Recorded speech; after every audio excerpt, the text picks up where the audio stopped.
Hey milk bars and trips to Mars, welcome to another video. What you're about to watch is actually a section of a much larger conversation between myself and my good friend Justin Koo, aka That Christian Vlogger. We both read Francis Chan's latest book, Letters to the Church, and we had a long-form, almost 3-hour discussion on it, half of which is being released on this channel, the other half is being released week by week on his channel. So make sure you go and subscribe to Justin's channel. It's That Christian Vlogger. It is linked below. You're about to watch one section of that conversation. If you want to see the full conversation, that was actually released only to our Patreon supporters. So if you would like to support me, you'd like to support Justin and our ministries on Patreon, you can do that through the link in the description as well.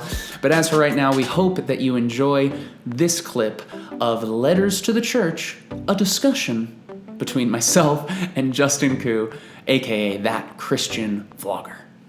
Okay, Chapter 6, Francis Chan's Letters to the Church. Chapter 6 is entitled Good Shepherds. This was my favorite chapter of the book, for sure. Yeah. And it actually sounds like, by the way he opens it up, it sounds like it was Francis Chan's favorite chapter as well.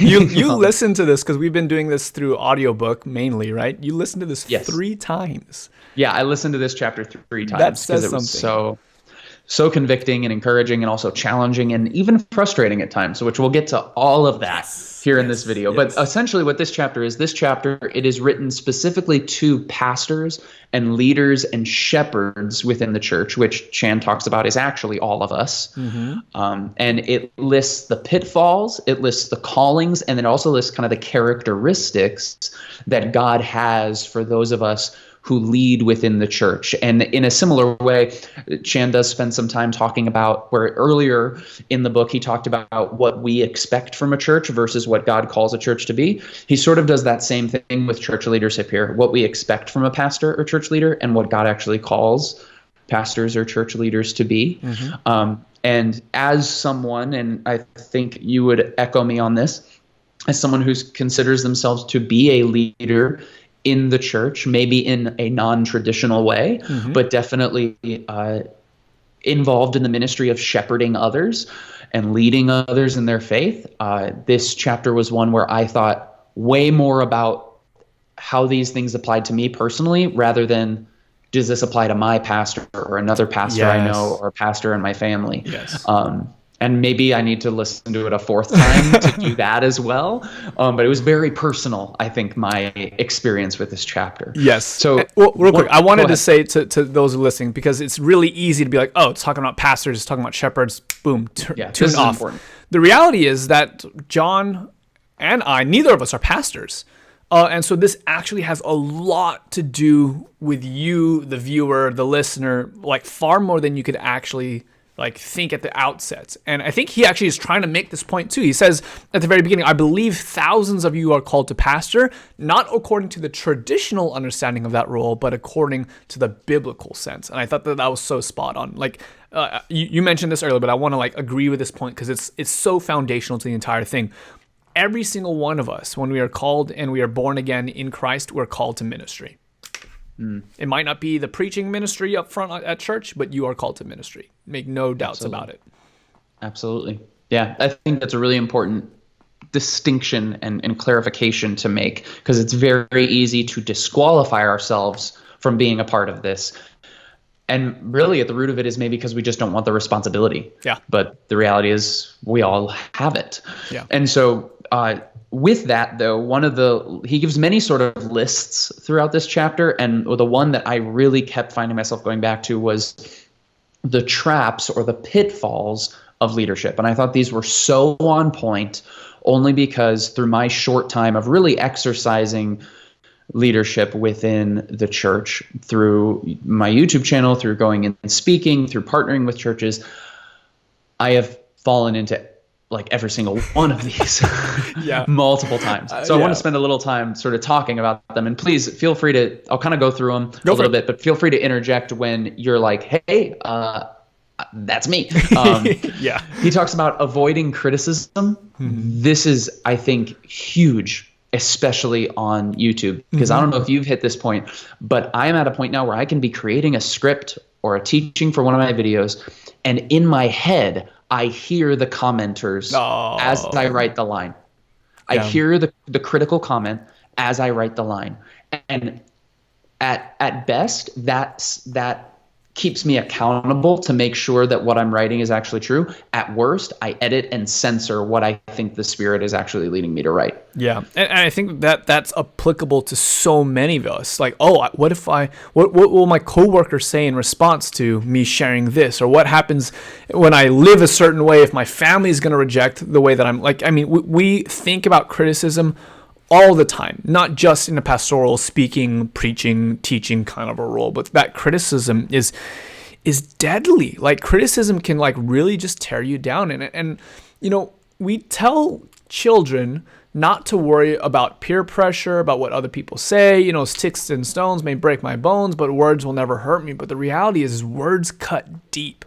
Words can, like, you know, Jesus talks about how there's life and death in the tongue. And so words really can change so much of our experience and can lead us down so many different paths. And it's so easy to just be a slave to what other people think and what other people want from you. Yeah, absolutely. The next one is fundraising. and this also for me was connected with one later, which is greed. Okay. I think that honestly, the two sort of go hand in hand, at least for me in my experience, because every day the line I walk as someone who has a Patreon page and is asking people to invest in their ministry, as someone who, you know, does live streams and asks people to support them through a super chat or whatever it might be. Every day the question in my mind is, John, are you doing this and you're asking for this because you actually believe that these funds are going towards what you say they're going towards? Or do you just actually want a more comfortable lifestyle for yourself? Is this your way of just making money? That's like so hard. Such a fine line.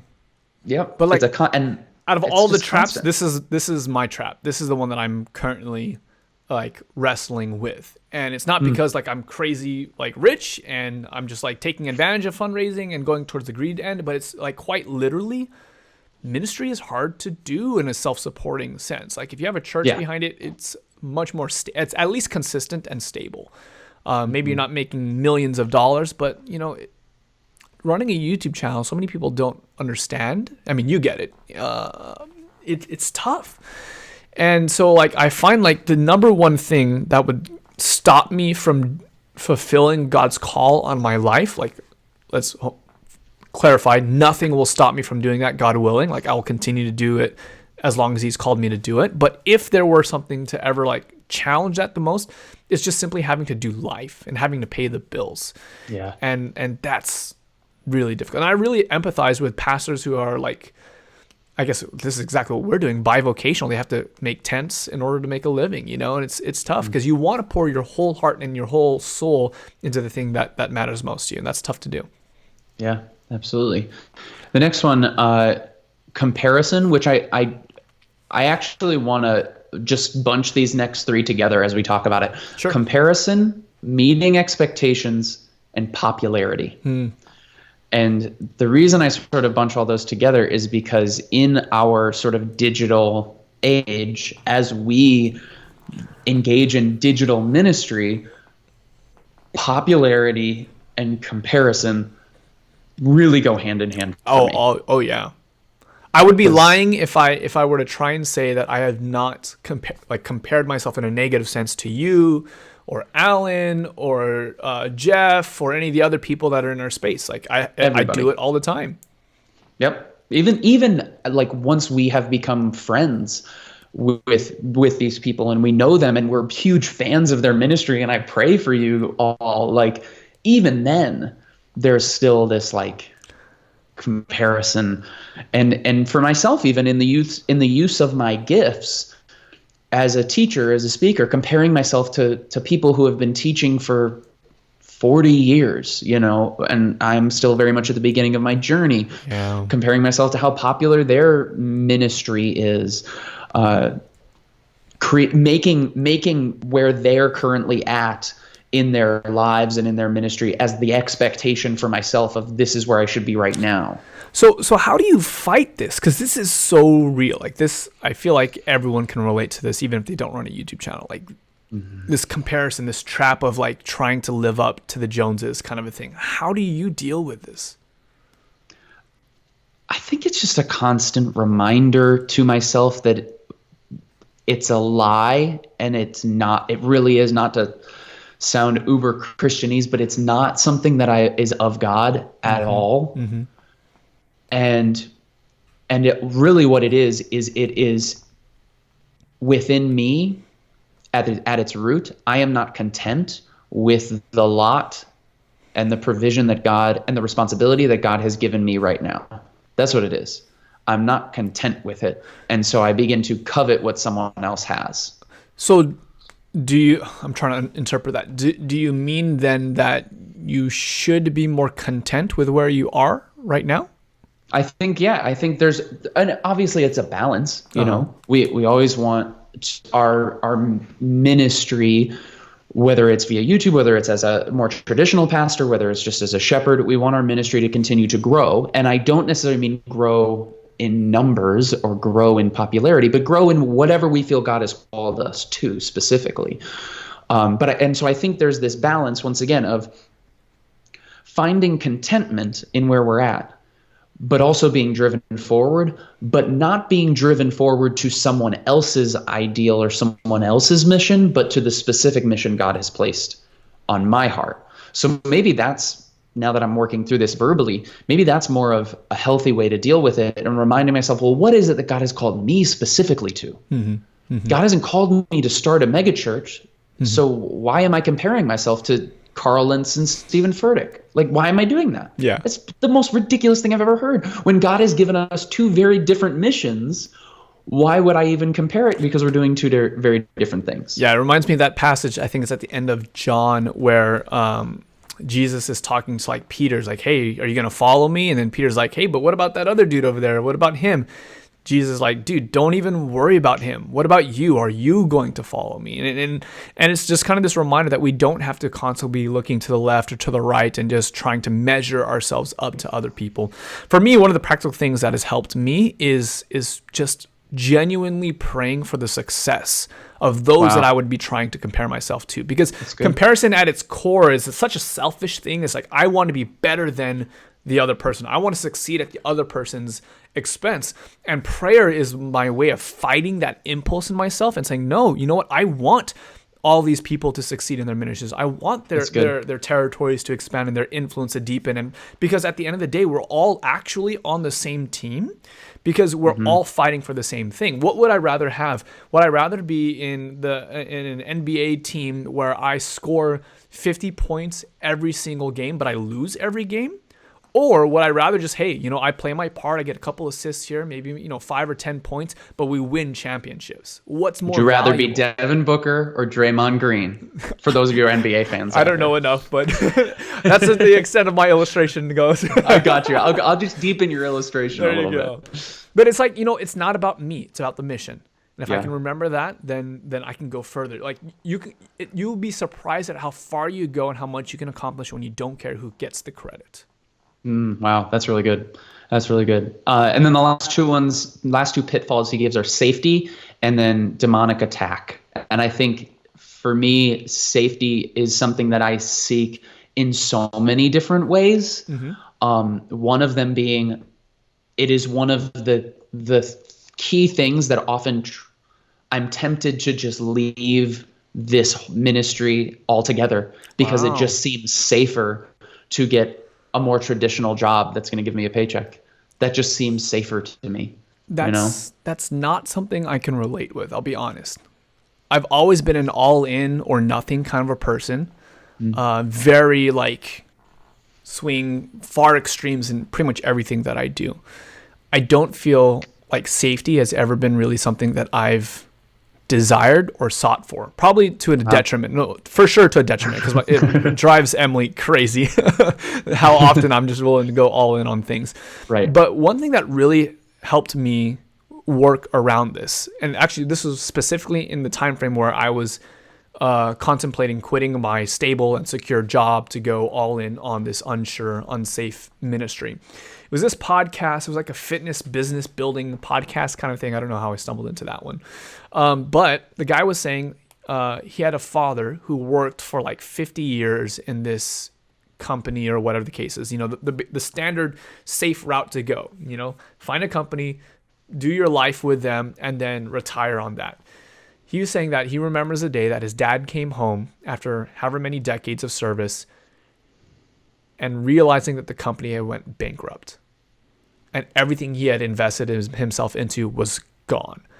And his point was, listen, the safe route actually isn't always that safe. You can still fail in the safe route. So if you're going to fail, at least fail in the thing that you love to do, or at least fail in the thing and make mistakes in the thing that God has called you to do, rather than failing in the things that he didn't call you to do. Yeah, that's huge. That's really good. I love that. So for me, I'm like, I'm going all in on this. If I fail, I fail. But at least I went out swinging, you know? Yeah, that's huge. That's huge.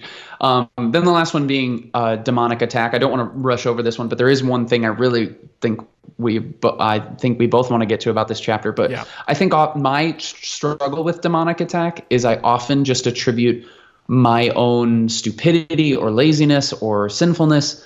I attribute what is partially a demonic attack or elemental spiritual forces against me to just myself. I suck, or, circumstance. I don't actually name the devil and I'm like, hey, and rebuke it. Yeah. You know what I mean? Yeah. I don't actually think of that as real. But what I really want to get to, and I know we both want to, there is a section, and I don't know if you have the exact sort of quotation pulled or anything like that. I can find it. But there is a section in which Chan is talking about this.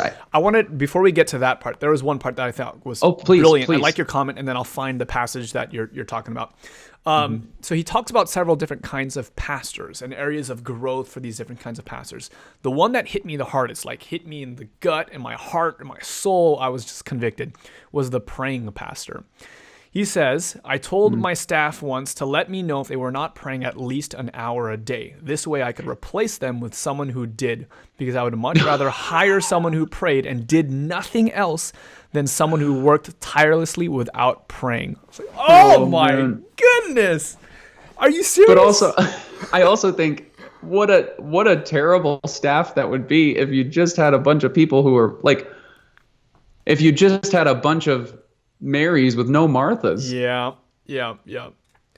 Not to be... Obviously, there has to be, a balance of that, but absolutely, the conviction of the Spirit was real in that I need to be praying more, man. I don't value prayer, kind of like what you were talking about with, the whole spiritual oppression kind of a thing. I don't think we as a society value the spiritual realm nearly as much. No. Because we can't see it. We can't quantify it. It's easier to see... If I put in 2 extra hours of work today, I'll accomplish more. But absolutely. Martin Luther, the reformer, talked about, I have so much to do that I could never accomplish it without 3 hours of prayer. What? What? How does that work? Oh, okay. I guess so. Yeah. Oh man, that's good. I love that. All right. Yeah, and he has a whole list in there of the praying pastor and all these different characteristics like we talked about before. So make sure to read the book because they're all extremely convicting. Super good. But now to the thing that is very personal for both of us, which was maybe one of my biggest disagreements that I had with the book. In it you get throughout the whole book you get a window into how Chan views social media and the internet. Mm-hmm. There's not a lot spoken about it in a positive light. We don't see much of that throughout the book. And when in this chapter specifically, when talking about pastors, leaders, and shepherds, and I know you're looking for the exact place where he talks about it, but he almost as though insinuates that shepherding or leading people, or even just being public about your faith on social media, that doesn't count right as being a mentor or teacher or leader. And clearly, Justin and I we disagree. Very much disagree with that. But I wanted to talk about that. So I would love to sort of hear your thoughts when you read that. Absolutely. I am still looking for the passage. I'm scanning through, and I don't know that. I feel like I should be able to find it. I feel like that was one of the major places that I underlined in this book, but I can't find it. Though I did write it down in my notes. So I can just read it from my notes. He talks about we should all be leading people in some way, shape, or form. He says this: turn around and look. If no one is following you, something is wrong with your life. Which honestly, I agree with that, because we are called to be influencers. We are supposed to lead. Leading doesn't have to happen from up front or a stage or with a title, but you should be influencing someone in one way, shape, or form. But then he goes, if you can't find a single person who looks to you as a mentor, something is wrong with you. And then he says, and social media doesn't count. That was I was there with him the entire way until that last sentence. Mm-hmm. Obviously, as you're saying, social media to us is something that we truly value and believe in. And for me, where it comes down to is I still remember season 1 of Casey Neistat's vlog. This is where I interpret this. Every single morning, I would wake up before doing anything else, pull out my phone and tune into the vlog. And I found over time more and more myself reflecting his message, reflecting kind of like the idiosyncrasies of his character, his phrasing, his mentality, his way of life. I became a disciple of Casey Neistat without even realizing it. And that's actually why I started the YouTube channel. I was like, man, is anyone doing this for the gospel? Is anyone using social media to influence people in this way? Yeah, absolutely. And when I hear again the quote in which he said that, I don't, at best, I don't think he's referring to what people like you and I are seeking to accomplish via social media. Right. Because he's talking about it in context of who's following you. And Twitter followers don't count. Right.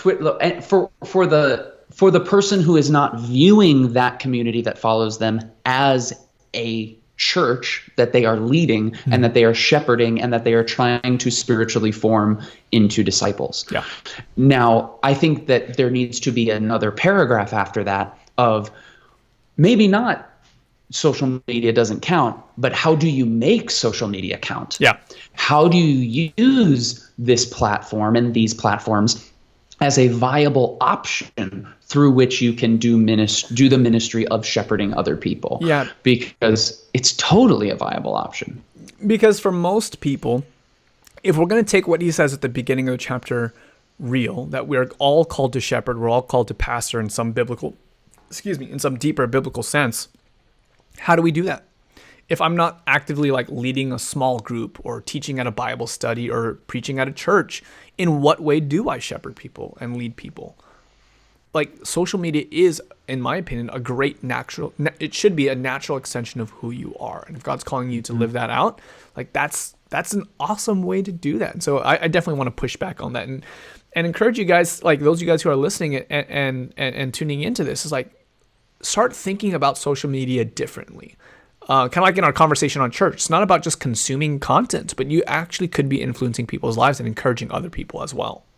Yeah, I mean, there are people, I've been experimenting with like a daily live stream on my channel for a little while now. And there are people who show up every day, not to ask questions, but merely to ask people in the chat, how can I pray for you? That's awesome. I love it. They just show up every day with that and just type in encouragement to people in the chat. And I'm like, they are partnering with what I'm doing and they're using their gifts to serve this community. Mm-hmm. Mm-hmm. It's church. It really is. It really is. In a different way. Church in a different way. And perhaps the more real way, in the way that it's people and it's community more than it is the building. Yeah. Hey friends, thank you so much for watching this video. If you enjoyed this discussion, once again, head on over to Justin's channel, That Christian Vlogger. You'll find all of the odd chapter discussions on his channel. You'll find all the even chapter discussions right here. If you want to watch it all uninterrupted, you can just become a supporter of both of our Patreon pages. It is a great way for you to support the ministry that we are doing, help these ministries continue to grow, and you get to watch our whole almost 3-hour discussion of the book. You can watch that completely unedited, all put together. In the meantime, thank you all once again for watching. We'll see you next time on another video. I love you all. Keep being awesome.